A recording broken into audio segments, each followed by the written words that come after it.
오늘은 우리 가암정교회가 설립된 지 113주년이 되는 날입니다. 113년, 참 어마어마한 세월이 아닐 수 없습니다.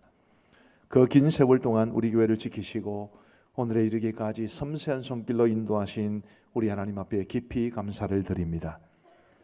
누구에게나 꿈과 기대가 있습니다.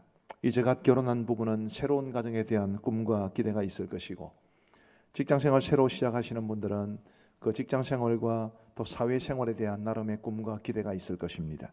저도 목회를 시작하면서 제 가슴에 꿈과 기대가 있었습니다.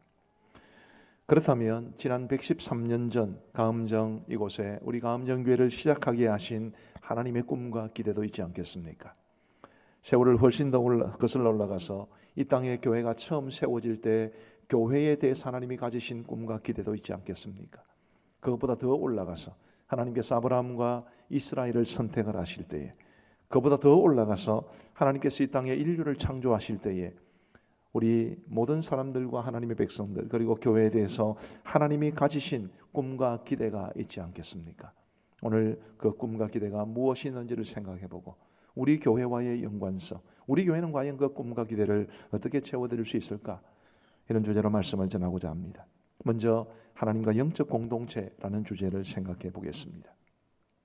저는 우리를 향한 하나님의 꿈과 기대는 공동체를 세우는 것임을 믿어 의심치 않습니다.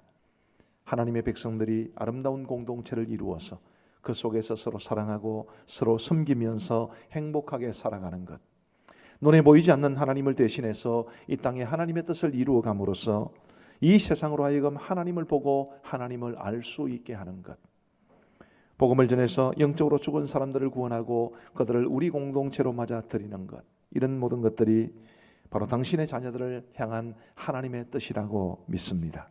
바로 그 목적을 위해서 하나님께서 구약시대에는 이스라엘을 선택하셨습니다. 그러나 이스라엘은 실패했죠. 하나님의 기대에 부응하지 못한 것입니다. 그들은 하나님을 떠나 우상 숭배의 죄에 빠졌고, 그리고 율법을 버리고 각종 죄를 범했습니다.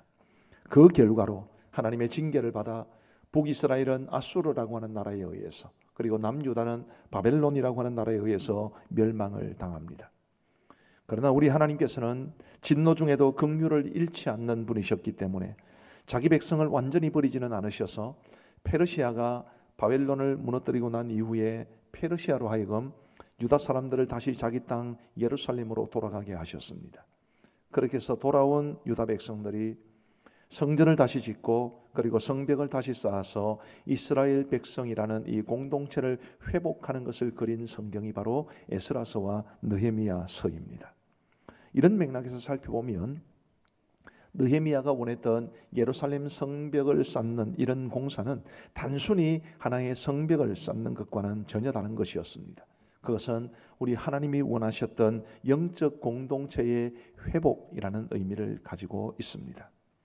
느헤미야는 에스라와 더불어 이스라엘 공동체의 영적 회복을 도모했고 또 어느 정도는 성공을 거두었습니다. 그러나 그 성공은 오래가지는 못했습니다. 이스라엘은 다시 실패를 했습니다. 느헤미야는 구약 성경의 거의 중앙에 있고 제일 마지막에 있는 책이 말라기 성경입니다만은 사실은 말라기는 느헤미야와 동시대 인물입니다.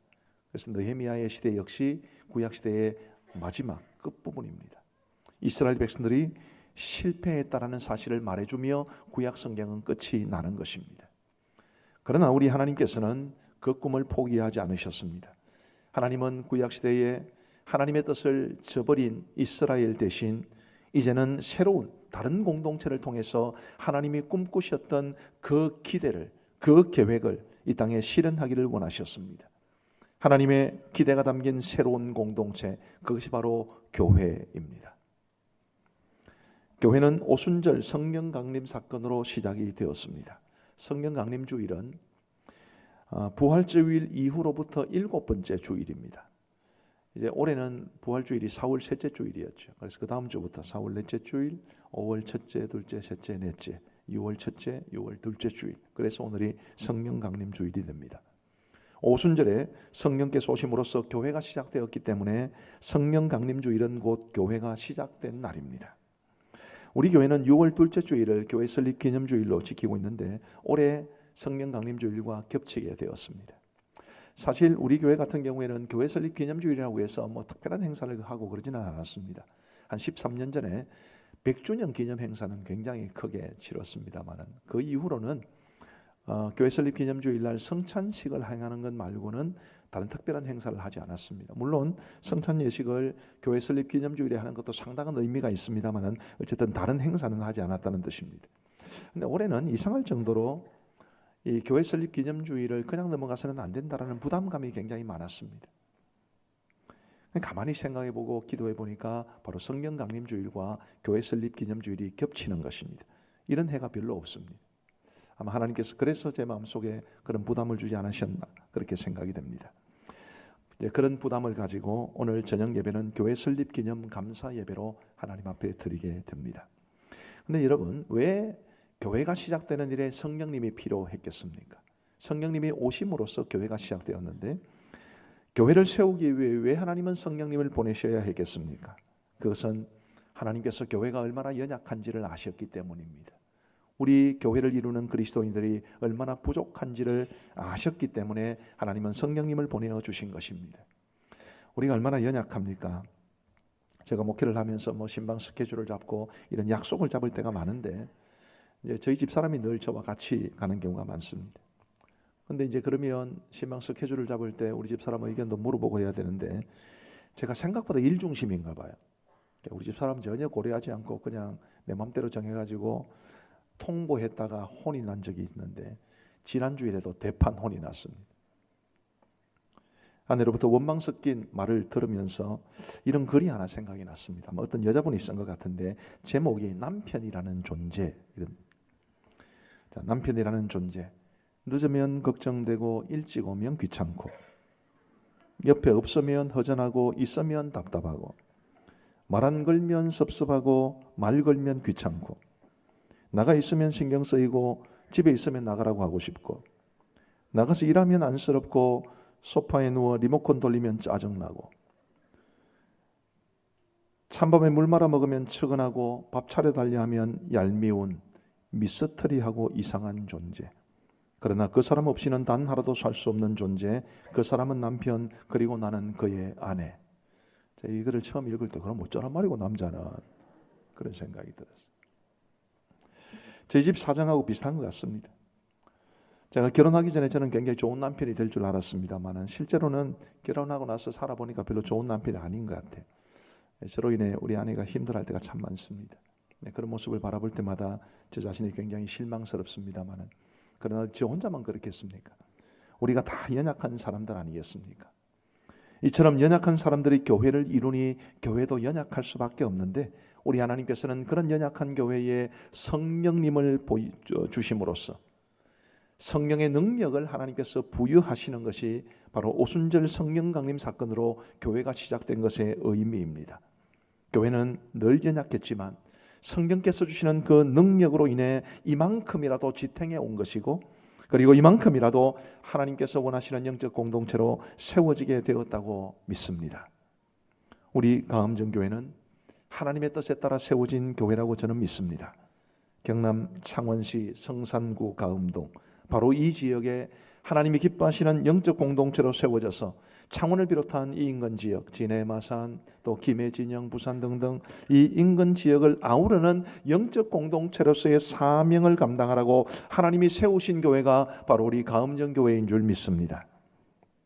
두 번째로 우리 하나님께서는 영적 공동체를 원하시기 때문에 영적 공동체를 위해서 은혜를 베풀어 주시는 분이십니다. 자, 느헤미야의 경우 동생 하나니로부터 예루살렘 성은 허물어지고 성문은 불타버렸고 이스라엘 백성들은 큰 환난과 능욕을 당하고 있다는 소식을 들었습니다. 그는 극도로 슬퍼했고 그래서 곧 하나님 앞에 기도하기 시작했습니다. 그의 기도는 4개월 동안 이어졌습니다. 느헤미야는 기도하는 중에 자신이 예루살렘으로 돌아가서 예루살렘 성벽을 다시 쌓고 이스라엘 공동체를 회복하는 일에 헌신해야 되겠다고 생각했습니다. 그러나 그것은 결코 쉬운 일이 아니었습니다. 극복해야 될 수많은 난관들이 있었습니다. 그래서 그는 하나님 앞에 기도했습니다. 우리 1장 11절을 같이 한번 읽어 보시겠습니다. 시작. 주여 구하오니 귀를 기울이사 종의 기도와 주의 이름을 경외하기를 기뻐하는 종들의 기도를 들으시고 오늘 종이 형통하여 이 사람 앞에서 은혜를 입게 하옵소서 하였나니 그때에 내가 왕의 술관원이 되었느니라. 아멘. 느헤미야는 자신이 가진 이 비전과 계획이 성사되기 위해서는 아닥사스다의 역할이 굉장히 중요하다는 것을 알았습니다. 아닥사스다가 허락해 주지 않으면 자기는 예루살렘으로 돌아갈 수도 없었으니까요. 하나님의 은혜만이 아닥사스다의 마음을 움직일 수 있다고 여겼기 때문에 그는 하나님의 은혜를 간절히 구하면서 하나님 오늘 종이 형통하여 이 사람 앞에서 은혜를 입게 하옵소서. 그는 그렇게 기도했던 것입니다. 어떻게 되었을까요? 아닥사스다는 느헤미야의 소원을 들어주었습니다.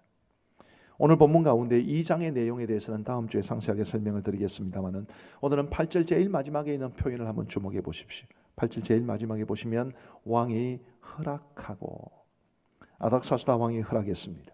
짧은 말이지만 엄청난 의미를 담은 말입니다.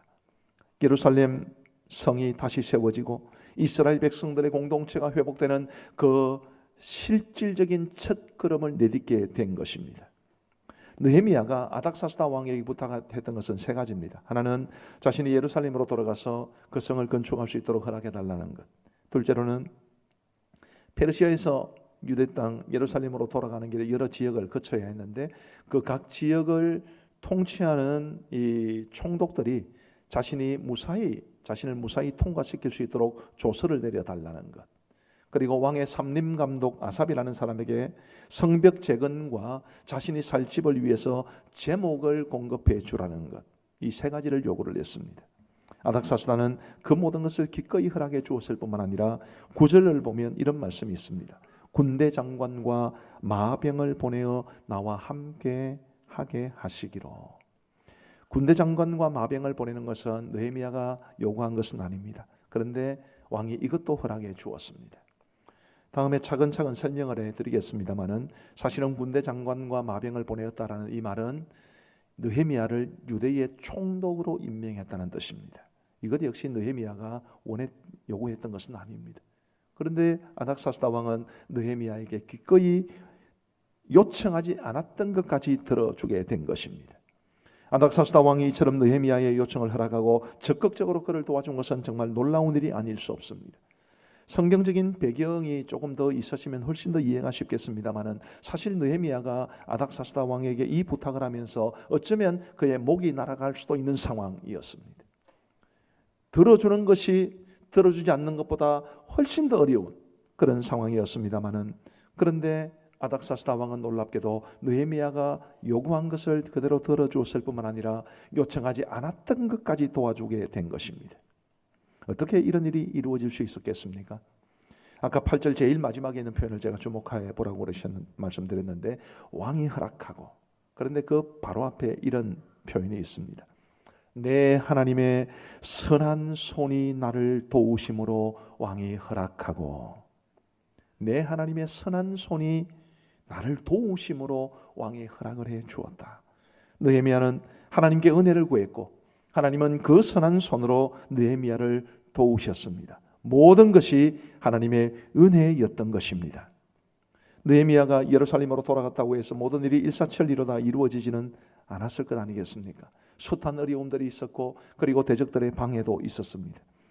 그 느헤미야는 그때마다 하나님 앞에 기도했습니다. 이 느헤미야서에는 느헤미야가 하나님 앞에 기도한 게 무려 9번이나 소개됩니다. 그만큼 많이 기도해야 했을 정도로 상황은 굉장히 안 좋았지만 느헤미야는 그럴 때마다 하나님 앞에 기도했고 하나님께서는 느헤미야가 기도할 때마다 그 선하신 손으로 은혜를 베푸셨고 그로 인해 예루살렘 성벽은 완공되고 이스라엘 공동체는 회복될 수 있었습니다. 느헤미야가 예루살렘 성벽 공사를 시작하고 난 이후에 딱 52일 만에 공사가 마무리가 되었습니다. 이게 얼마나 놀라운 일이었는지 느헤미야 6장 16절에 보면 이런 말씀이 기록되어 있습니다. 우리 같이 한번 읽어보시겠습니다. 시작. 우리의 모든 대적과 주위에 있는 이방 족속들이 이를 듣고 다 두려워하여 크게 낙담하였으니 그들이 우리 하나님께서 이 역사를 이루신 것을 알미니라. 아멘. 모든 대적과 이스라엘의 대적과 주위에 있는 이방 족속들까지 와 이거는 하나님이 행하신 일이었다. 그렇게 고백할 수밖에 없었을 만큼 그 역사는 실로 놀라운 것이었습니다. 예루살렘 성벽 재건 공사와 그 이후에 이스라엘 백성들의 공동체 회복은 하나님의 은혜로 이루어진 일이었던 것입니다. 저는 우리 가암정교회도 하나님의 은혜로 오늘 여기까지 이르게 되었다고 믿습니다. 아까 말씀드린 대로 올해는 하나님께서 교회에 대해서 또 교회 설립 기념주일에 대해서 저에게 굉장히 많은 부담도 안겨주셨고 또 은혜에 대한 깨달음도 많이 주셨는데 그런 고백을 담아서 글을 하나 지어 보았습니다. 오늘 저녁에 우리 교회 설립 113주년을 기념하면서 교회 역사를 담은 동영상 하나를 보여드릴 텐데 그 동영상에도 포함되어 있습니다. 가암정교회 설립 113주년에 붙여 113년 전 선교사로부터 복음을 받은 한 사람이 한 번도 경험하지 못했던 새로운 세계를 맛보더니 한없는 감동과 감격으로 그 복음의 씨앗을 세 사람의 심령에 뿌려 가암정교회가 시작되었다.